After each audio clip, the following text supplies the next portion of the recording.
Coming up on Oakdale Update, we'll talk with the city's Community Development Director. We'll visit a new business in the city, and we'll tell you about some upcoming events. Stay tuned, Oakdale Update is straight ahead.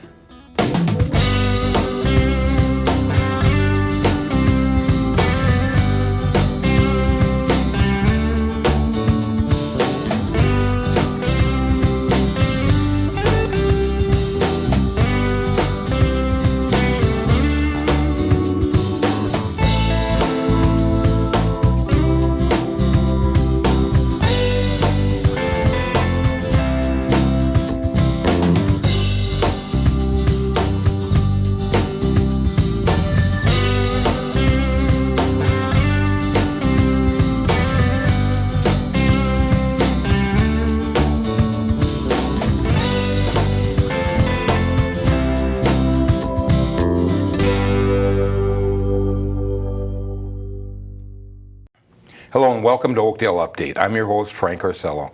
This is the City of Oakdale's news and information program about your community. Bob Streetar is the City of Oakdale's Community Development Director. He's here today to talk about the development of the 3M property in North Oakdale. Bob, thanks for joining us today on Oakdale Update. Thanks, Frank. Okay, we've got a lot to talk about, so let's get right to it, okay? First of all, just tell me, you're the development director. What does that mean? What do you do? Well, as the community development director, I'm a department head. I oversee planning, economic development, redevelopment, housing, neighborhoods, and some sustainability. How do you compare to the city administrator? I work for the city administrator. You do? Okay. Just like the police chief, the fire chief, the finance director. Okay. All right, so what's your involvement in this particular project? In the 3M project, I manage the project on behalf of the city. And is this all you do at this point? I mean, because it's getting to be massive, I'm sure, but... Yeah, I mean, I've got a lot of help. We have Emily Shiley's the planner. Linnea Graffunder is also involved on the housing side, and Jennifer Hasbrook. So I'm more of a coordinator, manager, but there's a lot of other people doing the work. That's good to have those people, isn't it? Oh yeah, makes things easy. All right, let's talk about the history of that site. I think originally, if I can go back to my history, I think it was the Olson farm 100 years ago. Anyway, so tell us about the history of give us the background of that property. Well, that was ag land until 1965 when 3M put together a plan and began acquiring property. 3M had planned to build 9.5 million square feet, a brand new campus in that area, which included that piece of land and land in Lake Elmo. And in 1996, they abandoned those plans and put together another small area plan, maybe about a third of the size. And then for the last 20 years, those plans never really came to fruition. And that was for 1.8 million square feet of industrial. Wow. And then in 2006, 2007, they made another modification, and that's what you see out there today, or excuse me, 1997, that's the Imation and the businesses out there. And then just recently, a couple years ago, they decided to sell the northern 206 acres, 3M did. And that area was guided and zoned for 1 million square feet, or 1.8 million square feet of industrial. There isn't that kind of industrial market in the East Metro, and so in conversations with them, they decided to, and we encouraged them to, re-guide and rezone the property to residential.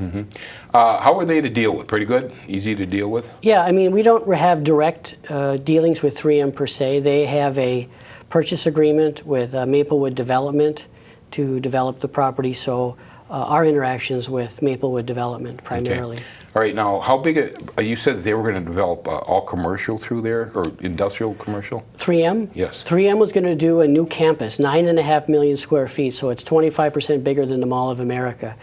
And then the downsize plan was 1.8 million square feet. So if you look at what's called used to be called the Imation property, which is Slumberland, that's a little over 500. So there was going to be about 3 times the amount of industrial on that vacant ag land area north. Did they really have a need? Did they have a need? What were they, just as down the road they were thinking, weren't they, to do this? Yeah, I think 3M was planning, like all large businesses do, for the future. And the circumstances changed. They made different decisions, and so they abandoned those plans. I know, is this the part where they were angry about the property taxes and that kind of thing for the state? You know, They go back to Perpich, I think, the Governor Perpich? could be, Frank. I wasn't part of that, so I don't know. Okay. Well, I think that's part of it. I think Okay. they just abandoned all that because they didn't want to stay here. And then they moved to Austin. Yeah, Texas. And yes, taxes were killing them. All right, so again, I'm going to ask a question. Why not all commercial? How does that relate to Oakdale, not going all commercial? Well, you have commercial retail and commercial service. They like to be on arterials or minor arterials with a lot of traffic exposure. This site doesn't have that. So this site is much more aligned with a residential development because it's on collector streets, it's next to residential in the freeway, and it actually, another advantage of having it residential is you're going to have, and you do have, a lot of employees working at the Slumberland site. So having residential next to such a large amount of workspace provides people a place to live where they can walk to and from work. So could you see a possibility of that ever being commercial property that huge that close to residential? No, our largest commercial area next to there is on County 14 South, where you see the Target and the LA Fitness, and that area struggled a little bit for the last decade. Sure. So that's an indication that maybe the strength of the commercial service retail market in that area is not that strong. And so to try to fill 200 acres of commercial when we can't fill something much smaller is really not realistic. And I think I was at a meeting one time, and I think you said you talked to 3M and said we have 60 some years of property that could be developed commercially, and why would we want to do 1 million square foot, right? Yeah, we have other areas in the city that are much better aligned with industrial development, and along 94 and 4th Street, and along the freeway. And so we've got vacant areas there that have struggled for 10 or 12 years. And so what we want to do is direct industrial development to the best locations for industrial, and then the other areas can be something different. And in this case, residential. I think the property west of Fleet Farm, that's all commercial, isn't it? Yep, that's right. There's going to be a small 5 or 8 acre piece there. Once the interchange goes in, that'll be commercial service, commercial retail. Okay, so now we are going to be. Well, tell me. Okay, let's go. Tell me about the sale of this property. How, it went to Maplewood Development. How did this come about? Well, a year and a half, or almost 2 years ago, a broker hired on behalf of 3M sought to market the property for sale as industrial. And they came to the city, and we met with them, and we had a conversation about the land use and the market and things it could be. At that point, they were thinking of selling, is that correct? They hadn't entered into any kind of agreement with anybody. And we encouraged them, because of the way the industrial markets are, to think of residential, mixed-use residential, because we knew the market was much stronger in that area. And they did. And they went out and got into a purchase agreement with Maplewood Development, and we've been working with them ever since to put together a small area plan.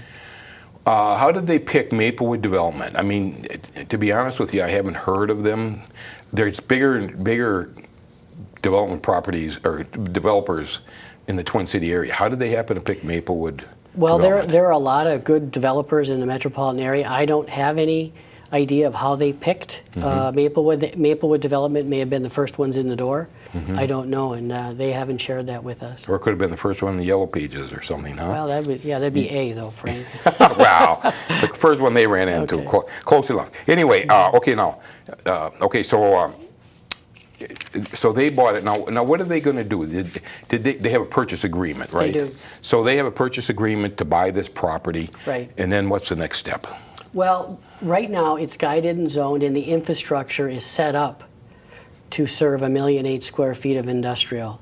So in order to convert that to a residential land use, we need to rethink the land use, the locations of the roads and the utilities, open space, and that's what the small area plan does. We go through a process that incorporates the community and the neighbors, the city council and planning commission, and we develop a set of goals that will drive or determine how that property will be developed. We also look to Maplewood Development and their experience and expertise to also inform that plan. So there's a lot of unanswered questions.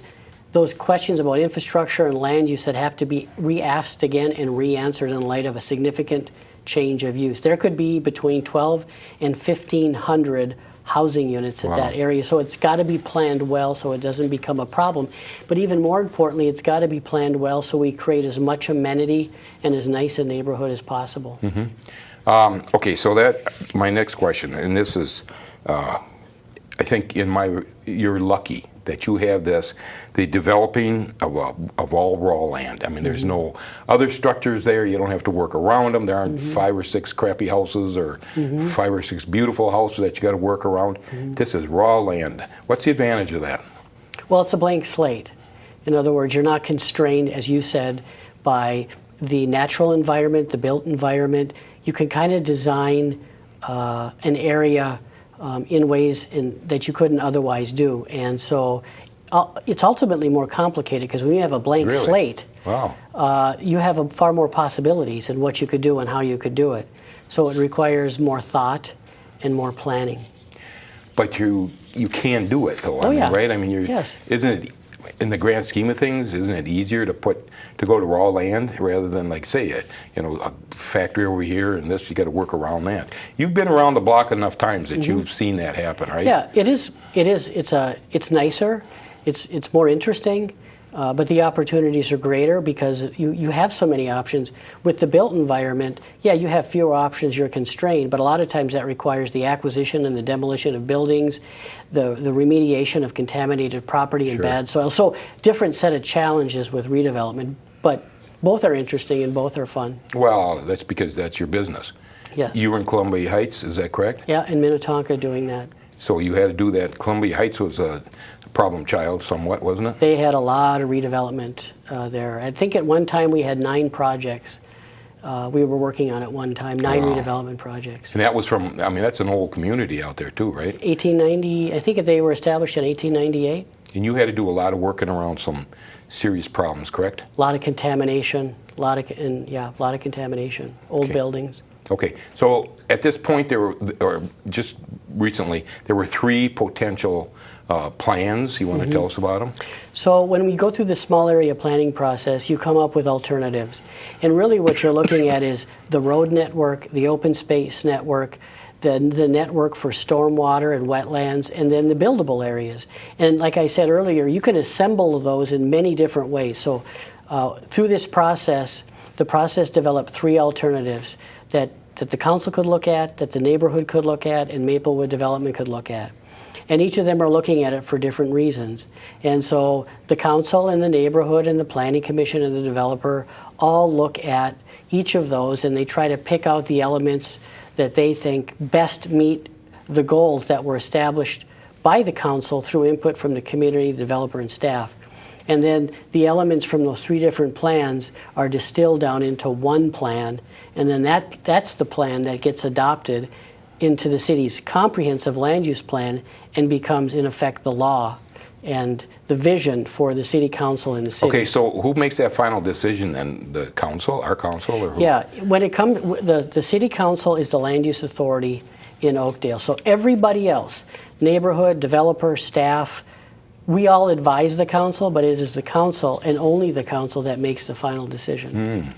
And we have some good people on the council, so are you pretty confident that things are going to be done well? Yeah, we have some good thinkers on the council. We've got members on the council that have a lot of time on the council in Oakdale. They've seen a lot, and all of that adds up to a better plan and more insight and more thoughtfulness. At this stage, and I don't want to be naming names or anything, but at this stage, are you finding the council receptive to what you throw at them and the builder throws at them? Are they pretty receptive to this? Yes, I think the council recognizes this is the last chance in Oakdale's history where they're going to have to create the type of residential neighborhood that Oakdale hasn't seen in its history. And so they want to do it right, they want to do it well. There's no reason to rush, but they are moving in a timely fashion. Good, that's good. We don't want to hurry this along too much. There's no reason to hurry. Because then you have to look back and say, why didn't we? Yep. Okay, so at this point, if you want to point this out or show this, this looks like it's the end product at this stage, right? Yeah, this is an example of what a concept plan looks like. So basically what you're looking at, here's the north, the south, here's the Slumberland campus, the freeway, and Ideal Avenue. And so what every small area plan, the visual you see is based upon a set of goals. So let me point out some important things. The council wanted this area not to have a road system that calmed traffic and didn't, result in traffic just racing from one end of the neighborhood to the other. Good. So you see a lot of T intersections on the roads. That's what they're supposed to do. They're supposed to calm traffic. The second thing that the council wanted, and a lot of the green area is green space, and it's based upon a development concept in Massachusetts, Boston, called the Emerald Necklace. And think of it this way. Oftentimes when you see residential developments platted, you'll see the houses over here and the park over here. What the council wanted to see was, why do that? Why not intersperse the housing so it's like you're living in a park instead of next to a park? So these green spaces are 5 acres, 4 acres, 3 acres. So most every house backs up onto green space. Jeez. And then all the green space is connected. So you don't have to get on the road to get to where you need. You can walk through these green areas on trails to get to wherever you want. Now this isn't completely done yet, and the council hasn't adopted a final concept, but they wanted an interconnected green system to give the people the idea that they're living in a park. Now, and the third piece is the council wanted to see a mix of housing types, and what you have here is you have, roughly 300 or so single-family homes, so first time and move up. So you move up to the first house, and then you move up to the larger house as your family expands. And then these larger white areas will be more multifamily, market rate primarily, of very high quality. So between the single-family and the multifamily, you may see between 12 and 1,500 units of housing, or about 3,000 people. Okay, so according to my list that I've got, you got senior housing, is that, now where Senior, is that? yeah, the white area is the multifamily. Multifamily. Would this be like 2-3 stories, something like that? It could be between 3 and 6. So if you think of Tartan Crossing, when the council did that development, Yes. and you have, that's a 4-story, 90-unit building, looks very nice. You could see something just like that up here. Cool. Okay, and then townhouses? Yeah, you could see some townhouses. The developer in each of these areas will have some flexibility, single-family home, townhouse. Lots are 65 feet wide, maybe 50 feet wide. We want to make sure there's that flexibility.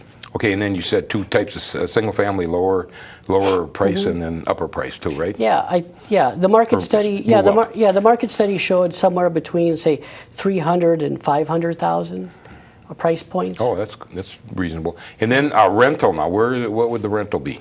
In the white areas along the freeway here, and then these areas here. This is right across the street from Slumberland and their large parking area, but there'll be a green strip here, to provide some buffering. And when you say rental, are we talking like apartment house, kind of apartment house? Yes, we are. So we got a little bit of everything in there, correct? Yeah. I mean, there's a lot of housing, and there isn't one product that can fill out the whole site. Okay, I've got to ask, now, Maplewood Development, they have made a purchase agreement, so they're going to buy the whole chunk of property, is that correct? Well, I don't know if they're, I mean, eventually I think that's probably the case. I haven't seen the purchase agreement, but I think their role is to get the property, get the plan done, and then they'll sell certain pieces to other builders, and other builders will come in and build the housing. Okay. Now, you've been around the block enough times that developers usually come to the councils and say, I need 300 houses on this property that will only take 150. And how do you work? Is this going to be a problem on this property? Is Maplewood going to come and say, geez, if I can't get 300 houses or whatever, I'm not going to just make any money, and that might squish the deal? Well, I think in talking with Maplewood Development, they've always, in terms of single family, they've always been 300 to 340 single family homes, and we're trying to accommodate that in ways that, as I said, result in a road system that calms traffic and interconnected green space. So I don't think that'll be an issue. You don't think so? No. Okay. Okay. Now, I'm going to ask you, will the city of Oakdale have any skin in the game, money-wise? Well, right now, the council hasn't been presented with exactly what that may be, but I will say this, and the council knows that, in order to achieve this interconnected green space, cities generally receive park dedication, a land dedication for park for each unit. And so to the degree that the amount of units being constructed don't result in enough green space to do this, the city would have to go out, initially buy it, and then collect park dedication from future development to pay itself back. And there also may be some trail construction, to create this trail system, but... The city would probably pay for that, yeah, probably. That's not uncommon. Yeah. Hey, the green space there, is this, what does that mean? Is that just let everything grow naturally and... No, well, it could be a combination of things. It could be space that's programmed from the beginning, or maybe programmed in the future. It could be natural, more natural park. That hasn't been decided how that space will be used, because we look at what else in the city we don't have in terms of recreation, and then we kind of try to see how we could accommodate that here. So it wouldn't just necessarily be wild trees and grass and that kind of thing? No. I mean, you're going to see some trees and things. No, but it's not. It's going to be more like it's not going to be heavily mowed. Yes. But it's going to be more park. I mean, you look at our parks today. You look up where the Discovery Center is. It may be like that. Oh, okay, that'd be great. Yeah. And I see you've got water in there, and that's going to be man-made, of course? Well, yeah, these are stormwater ponds. These are the low parts of the site, and this is MnDOT stormwater pond up here. Most people don't see that unless you live up there, but it's fairly large. Yep. Okay, so where are we? What's the timeline right now? Where are we? So in 2 weeks, roughly, we'll have a draft final concept that reflects all the input that we received up to this point. And then we'll meet with Maplewood Development and talk with them some more. And then we'll go back to the City Council for a final review. Okay. All right. So if they want to keep track of this, they want to know what's going on, is there a website or something that they can check on? I mean, just to see where are we? Yeah, well, they can always call me directly, but on the city's website, right on the front in the lower right-hand corner, it says 3M Small Area Study. All of the documents, all of the plans, all of the minutes, anything that's happened from the very beginning is all listed there in chronological order. Okay. Yep. Give me your phone number once. We'll put it on the screen. 651-730-2806. Okay. Yep. I think we covered everything, didn't we, Bob? I think we did. We did a good job. Nice job, Frank. Thanks for joining me today. All right, thank you. Each month on our show, we profile a different business in the community. Here's this month's business. We are a premier provider of water safety and learn to swim education for children aged 4 months to 12 years. We also provide a curriculum that was custom developed by our founder that prepares them for not just ongoing stroke development, but also potential future recreational or competitive swimming. We also like the demographics and the personality of Oakdale and the neighboring communities. We think it's just a great fit for what we bring to the community and what their expectations are in terms of quality of service. It's just a great fit. We're super happy with the location, and it's working out really well so far. The city of Oakdale was remarkably wonderful. They've got a great team of folks there that were supportive, extremely professional. Any big construction project or a tenant improvement build-out like this is a little bit complex, and there's always challenges, and whenever we encountered something like that, the staff at the city of Oakdale was not just professional, but genuinely interested in helping us get to where we are today. We take a lot of pleasure in having the privilege of teaching young people how to swim and watching them progress. In the short time that we've been open, we've already had a few students progress to the next level, and it's a joy and also an awesome responsibility, because this is something that's intensely important, that our young people know how to swim, they know how to be safe, and they make the right decisions when they're around water. Quite frankly, we feel privileged to be here and to be representing Goldfish Swim School. Before we take a break, here's an important announcement. The City of Oakdale and the Lake Elmo Bank have partnered up to provide community fix-up loans. Improvements include siding, roofing, electrical, plumbing, windows, and HVAC. Contact Jenny Blank at Lake Elmo Bank for more information at 651-748-2288. It's time for a short break. We'll be right back with more of Oakdale Update in just a minute. Some of today's veterans have a new battle to fight. It's unemployment. The unemployment rate of today's veterans coming home from war is 12%. That's twice the Heartland average. Tribute to the troops and the armed forces are asking for your help. Hire today's veterans. Visit positivelyminnesota.com/veterans.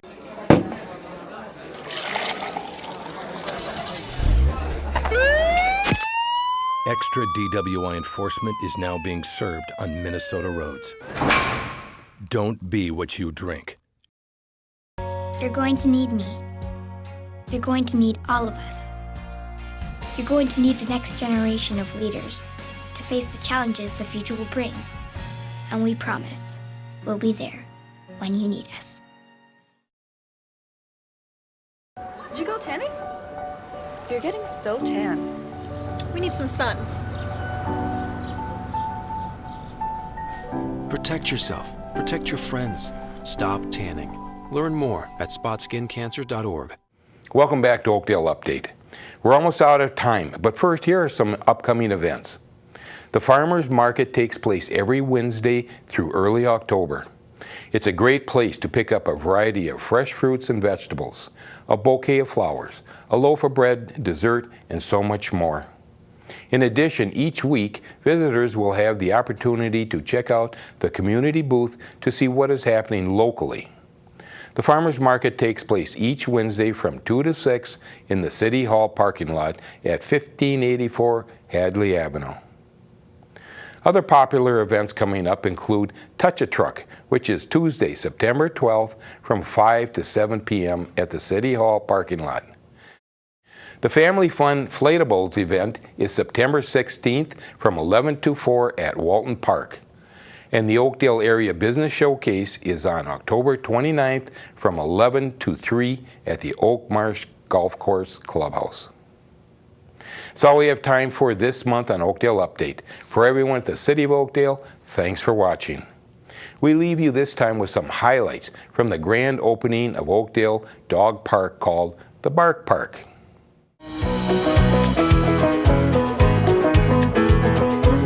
The Oakdale Bark Park is 4.6 acres, and it's a fantastic place. I'm really pleased with all the people that came out and all the dogs that are enjoying the park. Really, it's the good work, again, from the Public Works. They oversaw the whole project. The vendors that helped us and gave us the great enough pricing on all the improvements. And also the Parks and Recs Department of the Commission oversaw the design of it. So with that, I was really pleased to christen our first dog park, and we're thrilled.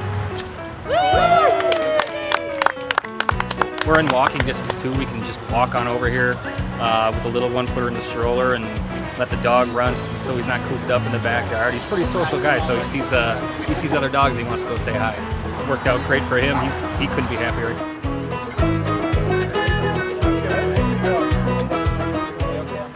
Thomas.